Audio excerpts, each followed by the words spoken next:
So hello guys, S के career academy में आपका स्वागत है। आज हम पढ़ेंगे क्लास 12 का मैथ, जिसकी एक्सरसाइज है 10.3। इसका क्वेश्चन नंबर 12 है। यदि vector A dot vector A equal to 0 है और vector A dot vector B equal to 0 है, तो सदिश वेक्टर बी के बारे में क्या निष्कर्ष निकाला जा सकता है। तो हमें दिया है कि सदिश ए डॉट सदिश ए इक्वल टू 0 है और सदिश ए डॉट सदिश बी इक्वल टू 0 है। तो इसका मतलब साफ है कि ए का मान तो 0 है, लेकिन बी के बारे में बताना है कि बी का मान 0 हो सकता है या नहीं हो सकता है। तो सबसे पहले लिखेंगे दिया है, जो दिया है वो लिखेंगे सदिश ए डॉट सदिश ए इक्वल टू दिया है 0 और दिया है सदिश ए डॉट सदिश बी इक्वल टू 0। तो इसको हम लिख सकते हैं इसका वर्ग, और वर्ग को लिख सकते हैं इसके मापांक का वर्ग। तो लिखेंगे ए के मापांक का वर्ग कितना दिया है 0, और जब मापांक का वर्ग 0 है तो इसका मापांक भी 0 होगा। मापांक कितना होगा 0 होगा। जानते हैं कि सदिश ए डॉट सदिश बी का फॉर्मूला क्या होता है, मापांक सदिश ए मापांक सदिश B cos theta. Clear.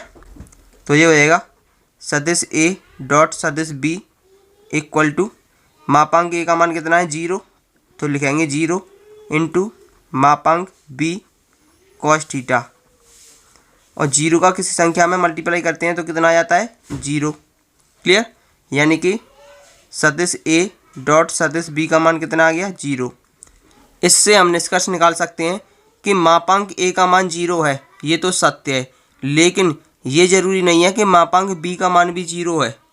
Clear. यानी कि मापांक बी का मान कुछ भी हो सकता है। तो लिखेंगे अतः सदिश बी कोई भी सदिश हो सकता है। क्वेश्चन नंबर 13 है। यदि सदिश ए बी और सी एक मात्रा सदिश है जो इस प्रकार है कि सदिश ए प्लस सदिश बी और सदिश सी बराबर 0 हो, तो सदिश ए डॉट बी प्लस सदिश बी डॉट सी प्लस सदिश सी डॉट ए का मान ज्ञात कीजिए।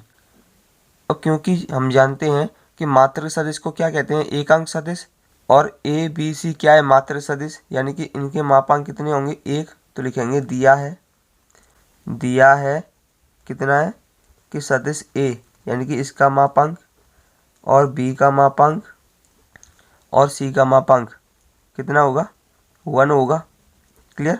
और क्या दिया है कि सदिश ए प्लस सदिश बी प्लस सदिश सी इक्वल टू कितना दिया है 0। तो इसका मान ज्ञात करना है।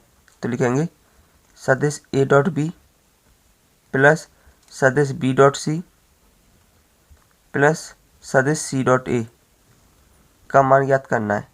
क्लियर। तो इसका दोनों ओर का वर्ग कर देंगे। तो लिखेंगे दोनों ओर वर्ग करने पर, दोनों ओर का वर्ग करेंगे तो ये हो जाएगा सदिश ए प्लस बी प्लस सी का वर्ग इक्वल टू इसका वर्ग कर देंगे तो इसका वर्ग हो जाएगा।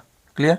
अब इसका वर्ग खोलेंगे ए प्लस बी प्लस सी का होल स्क्वायर खोलेंगे तो ये हो जाएगा सदिश ए का वर्ग प्लस सदिश बी का वर्ग प्लस सदिश सी का वर्ग ए बी, यानी कि 2 ए vector dot B vector plus 2 b c b vector dot C vector plus 2 c vector dot A vector equal to 0 का वर्ग कितना होगा 0। तो ये हो जाएगा सदिश ए का वर्ग, इसे लिख सकते हैं हम मापांक ए का वर्ग, प्लस इसे लिख सकते हैं मापांक बी का वर्ग, और इसे लिख सकते हैं हम मापांक सी का वर्ग। क्लियर। प्लस यहाँ से हम 2 कॉमन ले लेंगे तो 2 ए vector dot B vector plus B vector dot C vector plus C vector dot A vector equal to 0। और मापांक ए मापांक बी और मापांक सी प्रत्येक का मान कितना है 1। तो यहाँ पर 1 रखेंगे तो 1 का वर्ग कितना हो जाएगा 1। तो लिखेंगे 1 प्लस यहाँ पर 1 रखेंगे तो 1 का वर्ग 1 प्लस यहाँ पर 1 रखेंगे तो 1 का वर्ग 1 हो जाएगा plus 2 A dot B plus B dot C plus C dot A equal to 0।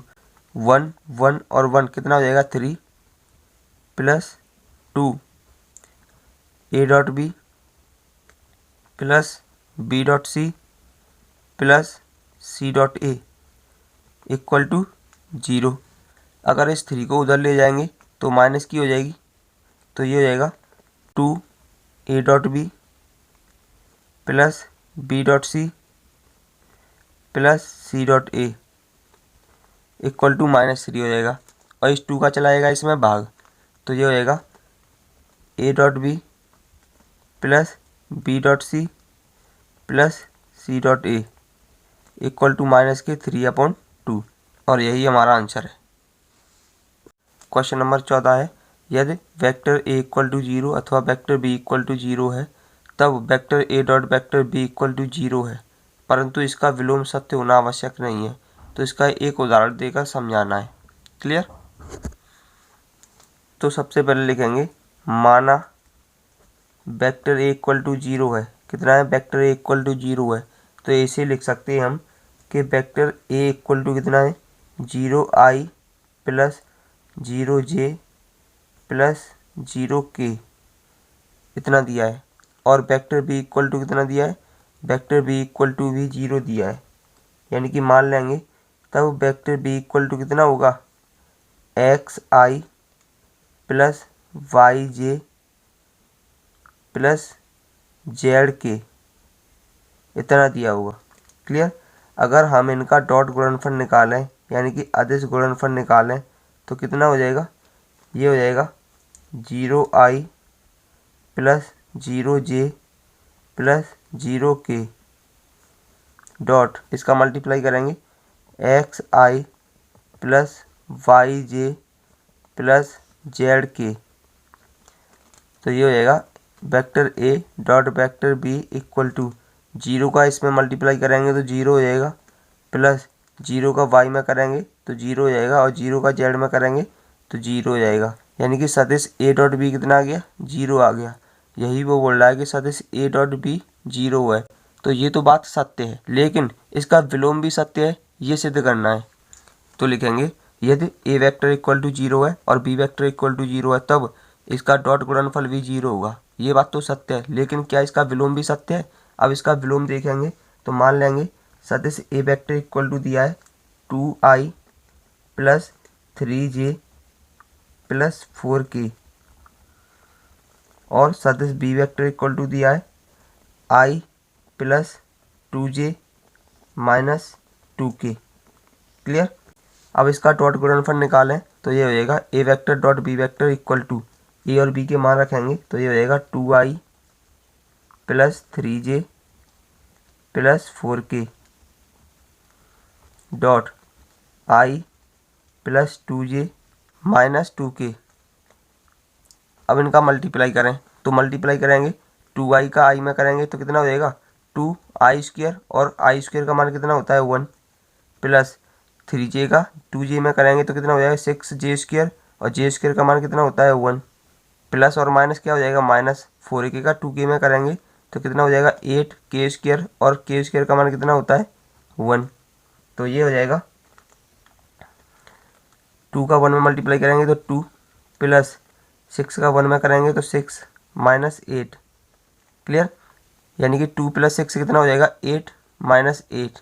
इसका मतलब है कि वेक्टर a और वेक्टर b कितना आ गया? 8 में से 1 गया तो 0 आ गया। क्लियर? अब इनके परिमाण निकाल के देख लेते हैं। a का परिमाण कितना होगा? मापांक a इक्वल टू रूट 2 का वर्ग कितना हो जाएगा? 4, प्लस 3 का वर्ग 9, प्लस 4 का वर्ग 16। अगर इनको ऐड करेंगे तो ये हो जाएगा 29। क्लियर? अगर b का मापांक निकालेंगे तो ये हो जाएगा मापांक b vector equal to root 1 का वर्ग 1, प्लस 2 का वर्ग 4, प्लस माइनस 2 का वर्ग 4। अगर इनको ऐड करेंगे तो ये हो जाएगा 9। अगर बाहर निकालेंगे तो ये हो जाएगा 3। तो यहाँ पर हमारा मान निकला है कि सदिश a डॉट b का मान कितना है? 0। लेकिन सदिश a का मापांक और सदिश b का मापांक 0 नहीं है, तो इसका विलोम भी सत्य नहीं है। तो लिखेंगे, अतः यहाँ सदिश a डॉट सदिश b इक्वल टू कितना है? 0 लिया है, लेकिन सदिश a का मापांक 0 नहीं है और ना ही सदिश b का मापांक 0 है। अतः लिखेंगे इसका विलोम सत्य नहीं है।